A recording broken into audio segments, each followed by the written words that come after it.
Welcome to our speakers and viewers. My name is Margot Landman.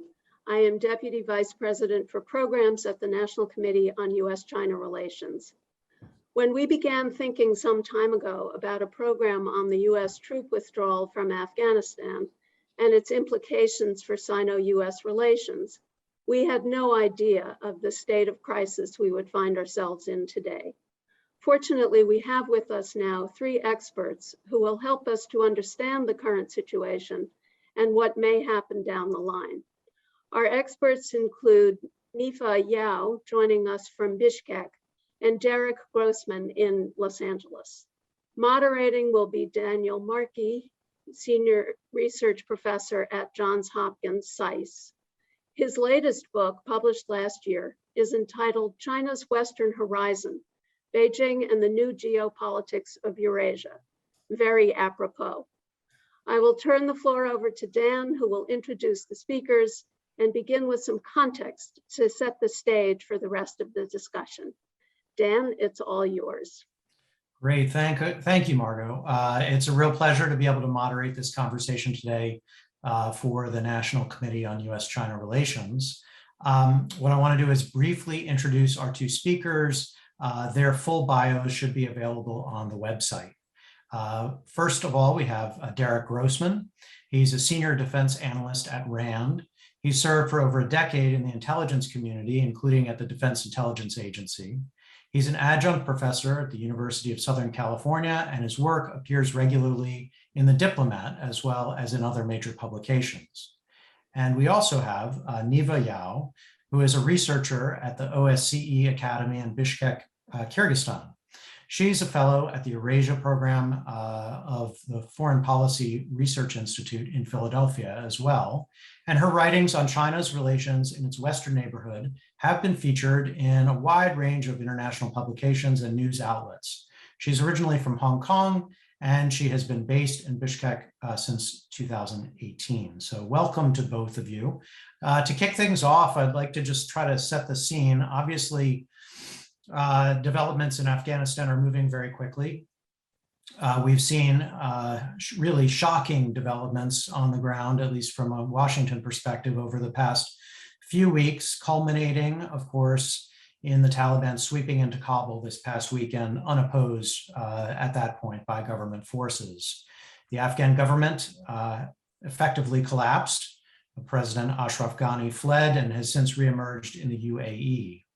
The U.S. policy has shifted pretty rapidly to focus almost now entirely on humanitarian evacuations, beginning with U.S. personnel and other international officials, and now increasingly focusing on Afghans who have worked closely with international partners over the past 2 decades.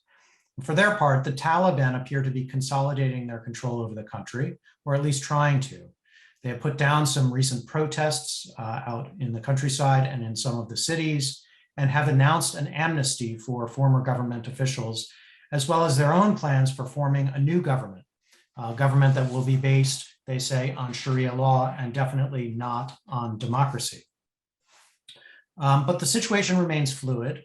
It's not clear how the Taliban will actually govern at home or what sorts of relationships they're going to have with the rest of the world. And that's mainly what we want to talk about today. We have a particular focus on how a post-America Afghanistan is likely to relate to China, to understand better the view from Beijing, and to understand better how the already difficult U.S.-China relationship is likely to be affected by developments in Afghanistan. So let me kick things off with first a question to you, Derek. We all know and have heard for a very long time about China's principle of non-interference in the politics of other states. But in recent years, Beijing has really seemed to play games with both the Afghan government and the Taliban, as well as other segments of Afghan society. And so for you, I'd like to, maybe you can play around with this and try to figure out or interpret what Beijing has done, what it's actually trying to accomplish inside of Afghanistan, whether it's remained true to this claim of non-interference, and whether, if you push a little bit further, whether it can if it has been non-interfering so far, can it afford to stick with that moving forward? Yeah, thanks, Daniel, and thanks to everybody for hosting this event. So, yeah, I would say that you're right. You're absolutely right that China's official policy is one of non-interference, but it's highly debatable whether they have been non-interfering in Afghanistan over the last few years. I mean, of course, we saw last month on July 28th, the Taliban leadership were invited to China for high-level discussions. And, you know, it's not the first time that happened. In 2019, the Taliban also visited China. You know, unofficially, there have been contacts dating back many, many years. So China's really sort of been preparing for this exact moment, if it ever came to pass. And of course it did. And so now China, I think, feels it's still pretty nervous about Taliban leadership. They can't exactly trust the Taliban. Will the Taliban do what it says in terms of making sure Afghanistan does not become a future hotbed of terrorism that could affect external states, including China? Even though the Taliban's saying all the right things right now in their first ever press conference a couple of days ago, for example. You know, so they can't exactly trust them, but they also have gotten to know them over the last few years. And they have Pakistan, their ironclad brother, born of, you know, decades of partnership through all types of different situations. And so I think they're going to rely a lot on Pakistan to better understand the Taliban and to try to trust them. The big question right now is, will China officially recognize the Taliban? And I think it's just a matter of time. I'm not going to put a time date on it, you know, but I think it's probably weeks, maybe perhaps months, but it's certainly not years, because China wants to ensure that its counterterrorism objectives are being met.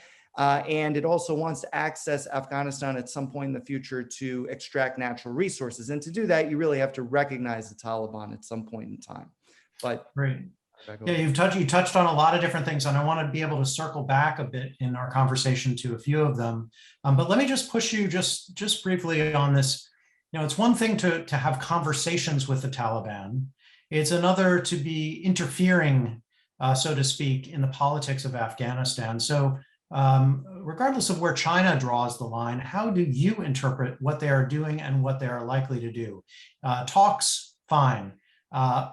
Pushing them, cajoling them, incentivizing them, even bribing or paying them off. How far do you think China will go to push its interests in this way in Afghanistan?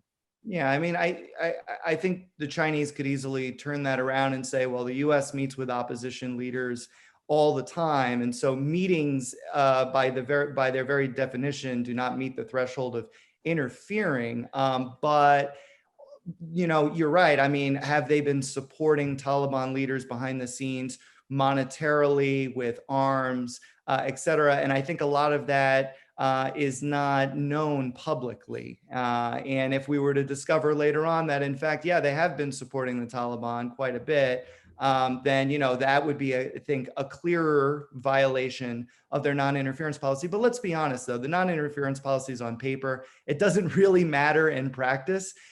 China uses non-interference as a way to kind of differentiate itself from the US and from other countries it believes in the West that are interfering in mostly authoritarian nations worldwide.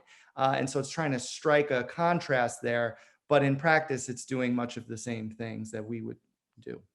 Good, thanks. Yeah, Niva, I want to bring you in now and get you to speak a little bit about a recent conversation that got a lot of attention between Foreign Minister Wang Yi and Secretary of State Blinken, when they talked about Afghanistan earlier this week. And my read of at least the Chinese reporting here is that it was clear that Wang Yi took it as an opportunity to criticize US policy, certainly in Afghanistan, but also, as is commonly done, to criticize the United States for efforts to, quote, contain and suppress China. So it might not have been the easiest conversation. But at the same time, they talked about ways that the United States and China might be able to at least coordinate, if not cooperate, on a variety of interests in Afghanistan. So I wonder, you know, what you make of the phone call, but also what you make of the potential for that kind of cooperation. The tone of criticizing the US is a very commonplace that now we see with whichever diplomat that is giving out a speech around the world. So this is no exception. But regarding Afghanistan, at this moment, the United States and China have one shared position. And that is that both countries want Taliban to establish an inclusive government, including the former Afghan government, and also Taliban assurance that they will not harbor other international terrorist groups. And Wang Yi was very clear about having more dialogue and actually work with the US on this to prevent a new civil war and also humanitarian crisis in Afghanistan. But on the other hand, the options for China to actually stay engaged and work with the Afghanistan situation do not necessarily align with the US options. China will most likely work within the mechanisms of the Shanghai Cooperation Organization to cushion the effects on the region and in Xinjiang on issues relating to radicalization of Islam, such as foreign fighter recruitment and weapons trafficking. Next month, we are expecting a formal signature at the SCO Head of State Summit in Dushanbe, Tajikistan, where Iran is going to sign on as an official member of the SCO.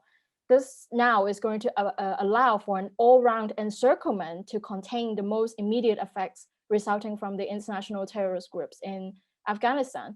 But in the case of SCO, the US actually has one option to use institutions such as the OSCE to work with the SCO. In fact, actually since 2016, there has been a closer relationship between SCO and OSCE in Central Asia, where SCO officials have been sitting at OSCE conferences and workshops, learning how the OSCE deals with terrorism and radical Islam issues. While being a majority European organization, the US is a member of the OSCE and should empower and expand the work.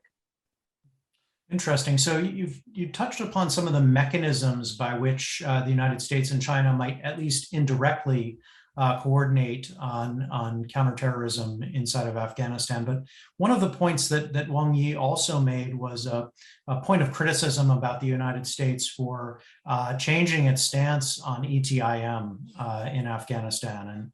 And that raises the question about whether the United States and China, even when they say the word terrorism, whether they mean the same thing. I'd be curious Niva, what you make of that on that point.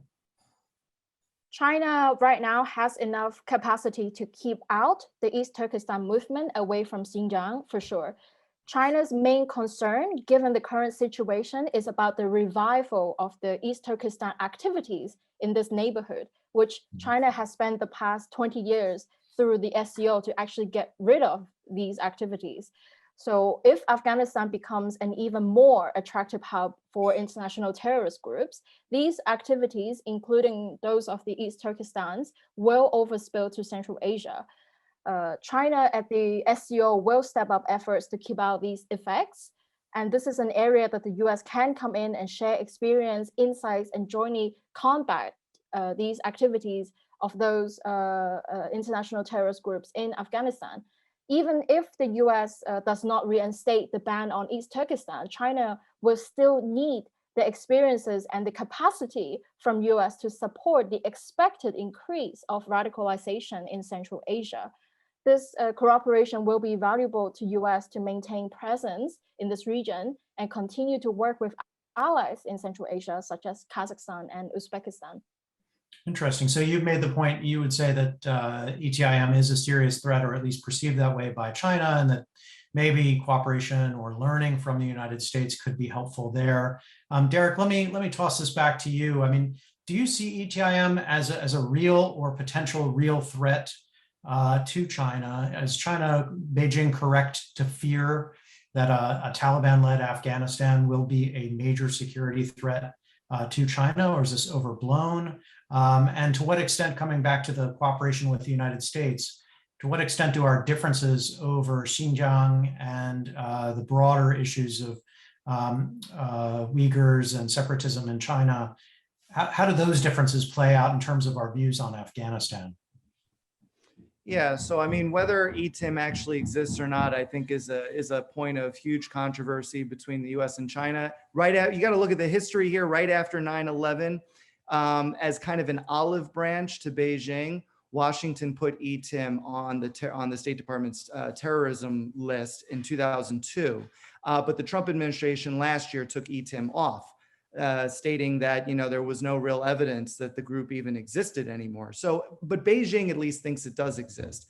And so that is, you know, I think fueling a lot of their concerns about what just took place in Afghanistan and how the Taliban may support ETIM going forward. One of the things I saw recently, and I thought this was pretty interesting, is the last, at least public report that the Chinese have produced on Taliban support to ETIM was in 2002, and it cited that there were at least 400 attacks or attempted attacks that were supported by the Taliban, in which the ETIM was supported by the Taliban to conduct attacks in Xinjiang province. So, I mean, the concern I think is real in that sense, but you know, we can still debate about how potent this group is or whether it actually exists from like a, you know, a Western definitional point about terrorist organizations. But then on your other point about Xinjiang, so I think, you know, it's interesting, U.S.-China relations obviously have really deteriorated in the last few years, but one area in which there was always hope for cooperation was on Afghanistan, because when you think about it, the U.S. and China both want, in broad brushstrokes, stability, right? But when you kind of peel away that onion just a little bit, you find out that the whole situation falls apart, because for China, stability means Taliban or anybody, frankly, who can maintain control of the country. Human rights be damned, okay? And treatment of their own people be damned. The US wants stability, but doesn't want to see the Taliban, you know, take advantage of the Afghan people. And so I think that that's going to be a real kind of dividing line that's going to crop up very, very soon. And it's going to be yet another area of US-China irritation, unfortunately. Great point. Niva, shifting gears a little bit, I know a lot of your work is focused on the Belt and Road, China's Belt and Road Initiative, and the broader questions of economic development in the region. And I guess the question that's on a lot of people's minds is, how does this rapid deterioration of the situation in Afghanistan affect China's view of the potential for Belt and Road, and how China may go about pursuing this initiative in the nearby neighborhood, the Western neighborhood, in light of these developments. And, you know, Derek earlier mentioned Pakistan, and I think this is a critically important piece of it, because there had been some conversations about, say, extending the China-Pakistan economic corridor into Afghanistan. Is all that off the table now? What do you think Beijing will make of this going forward? The first time that the topic of including Afghanistan into the Belt and Road Initiative was around 2016. I think if we end up with a solid Taliban victory, China will not hesitate to recognize Taliban's legitimate political leadership and to go in with a post-war reconstruction. China needs to create an economic leverage to secure an effective communication with Taliban. And Taliban can also use this channel of Chinese financial support to maintain its rule in areas where the Taliban leadership does not have a full grip on. So specifically about the relation with Pakistan, and specifically about, you know, the China-Pakistan economic corridor and the Belt and Road Initiative, well, both of these things are all about connectivity. And yes, with a solid Taliban victory, it is very likely to start seeing Chinese companies building roads and connecting more parts of Afghanistan, but this is only a start. Navigating the local dynamics will be very difficult for Chinese companies who want to start working on more expensive projects in the mining and oil and gas sector. Some areas of Afghanistan will get more money than others, and this is going to view a very different local conflict dynamic that China is definitely not prepared for. Both Pakistan and India welcome connectivity projects with Central Asia via Afghanistan. This has been in the talks for years. So if we have a more stable and predictable environment in the region, this is definitely good for not just China, but also good for US's policy in the region for a long time, which is having a north-south connectivity between these two regions. But the problem is for China working with Pakistan is actually centralized more at the highest level of the government. And it has been stripping away the decision-making power of provincial level governments granted by the local political structure, as well as alienating many local communities on the ground. So this is a dynamic between China and Pakistan right now. And with the Pakistan situation, it's going to make China's ties with Pakistani government even closer. So all of this talk about Chinese investments, of course, is expected, but not expected, in the next few months, is in the medium term after we see a more stable situation in Afghanistan. Mm-hmm. Great, thank you. Derek, just picking up on something, Niva, one piece of what Niva was just talking about, and you had mentioned before, this issue of diplomatic recognition by China of Afghanistan, of the circumstances in Afghanistan. And you opened by speaking a bit about this. I just wonder, given what Niva was just talking about the economic potential there, in what ways is the diplomatic recognition issue materially important going forward? It's important for China and Afghanistan in economic terms. In what other terms? And how might it play into the China-US relationship as well? Yeah, well, so before the Taliban took power on August 15th, they had made a series of statements through their spokesman. One of them was that the Taliban would not interfere in China. I'm paraphrasing here, but essentially it was that the Taliban would not seek to interfere in the internal affairs of China. And that was music to the leadership's ears in Beijing, right? I mean, and that's code for we're not going to mess with Xinjiang. Another statement that the Taliban made in the run-up to them seizing power again was on Chinese investment in infrastructure development programs in Afghanistan. The Taliban said that they are welcomed to help in post-war reconstruction. And so if you're China, you have to think, if we delay on recognizing the Taliban, if we wait months and others jump in, if Pakistan, Iran, maybe Russia, right? What is that going to look like for us? Is the Taliban going to kind of start to reverse those moments of goodwill that it showed before the takeover? And we don't want to get left out of that. So I think it's an important thing that they got to be thinking about right now in Beijing. That's great. Let me now, we've got only a little bit of time left, but I want to talk about the U.S.-China bilateral relationship.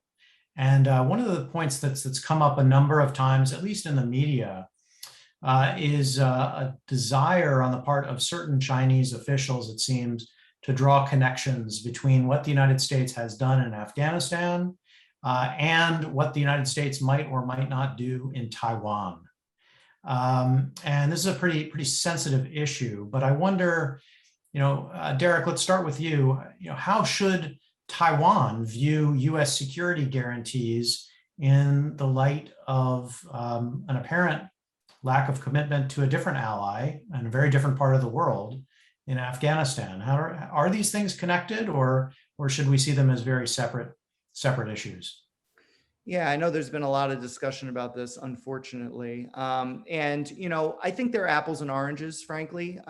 We were in Afghanistan for 20 years trying to build up their security forces to withstand, the Taliban, right? And we decided that we had had enough. If China, God forbid, were ever to try to invade Taiwan or anything short, take military action short of that against Taiwan, Taiwan needs to know that the United States is going to intervene and assist it in repelling those attacks. That is dramatically a different scenario than what we saw in Afghanistan. And I think there's very little reason for Taiwan to question our commitments to the island. There's a lot of other points I could raise, but I'll leave it there because I know we're short on time. No, that's great. Let me begin to wrap up. Niva, you're in a different part of the world. Sitting in Bishkek, you've got a different perspective, and one of the things that I imagine is more on your mind, in addition to how Central Asian states are seeing things in Afghanistan, would be how Russia is seeing things and how this unraveling in Afghanistan plays into the Russia-China relationship. Do you think they're on the same page in Afghanistan, Russia and China?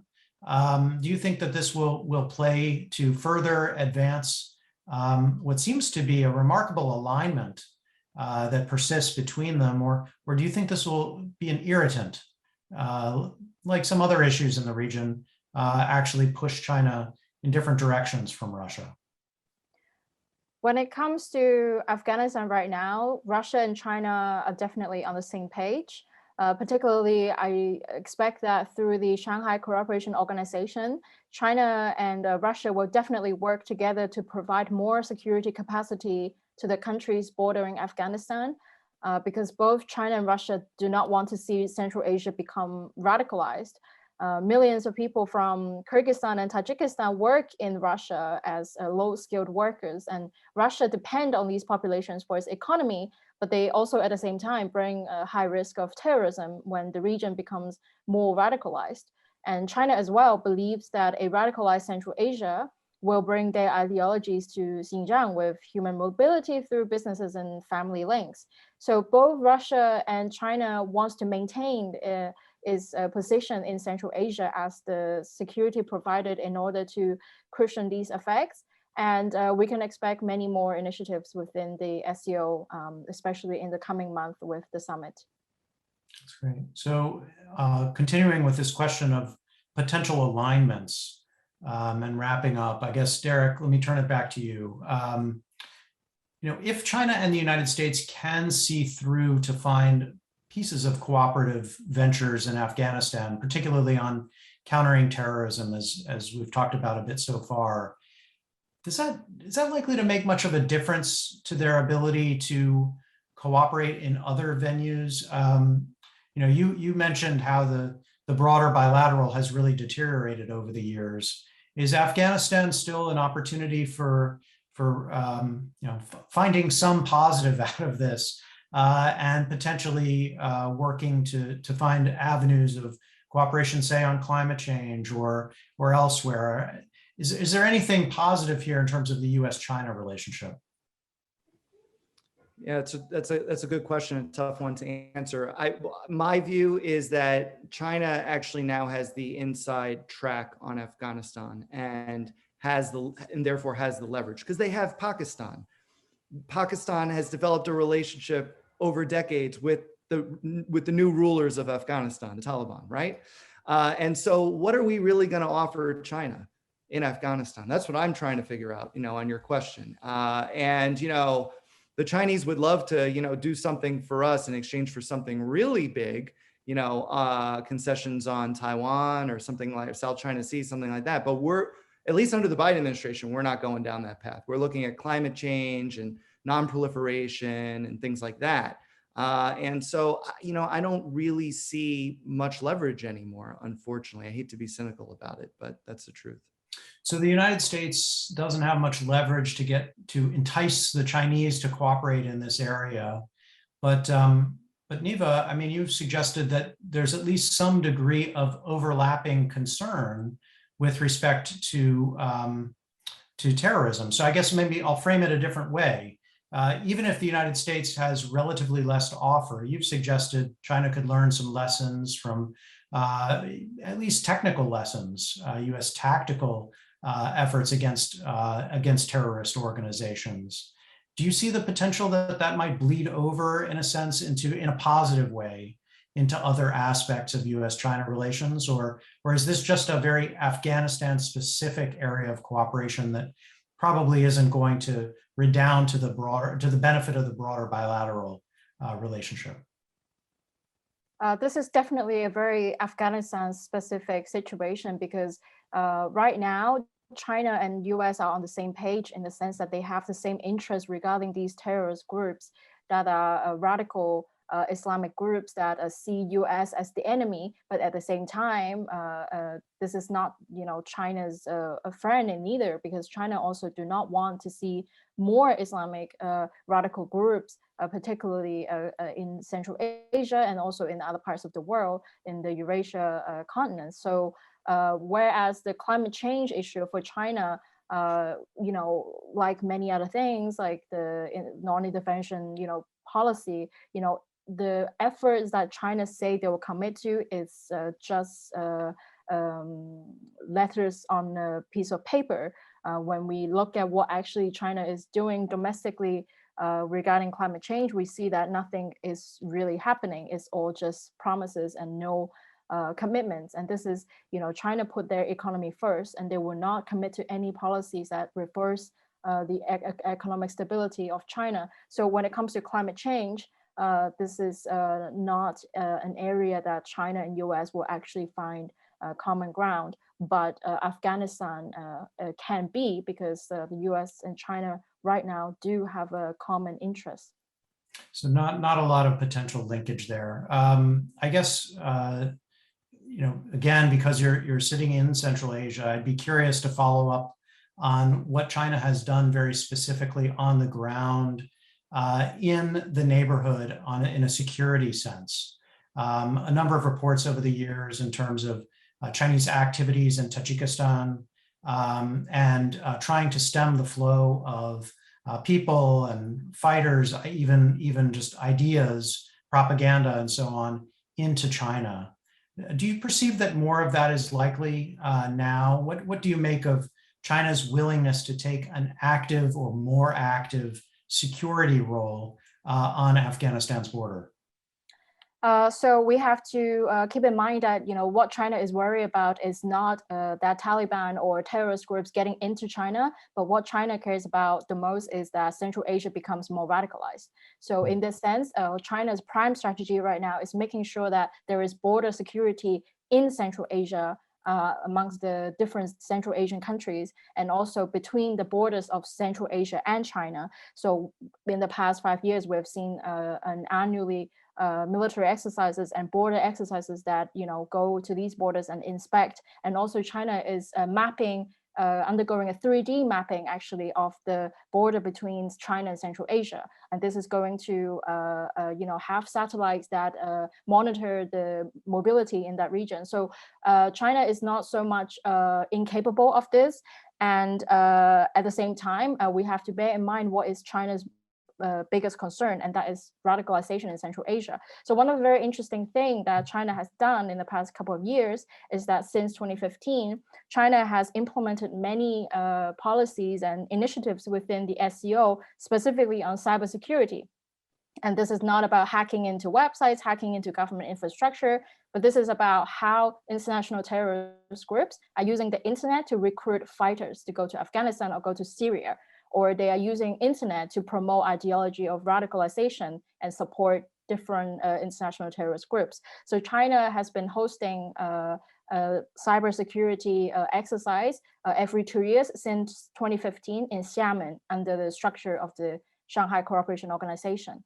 And this has massively increased the capacity of Central Asian forces in dealing with these websites and effectively shutting them down.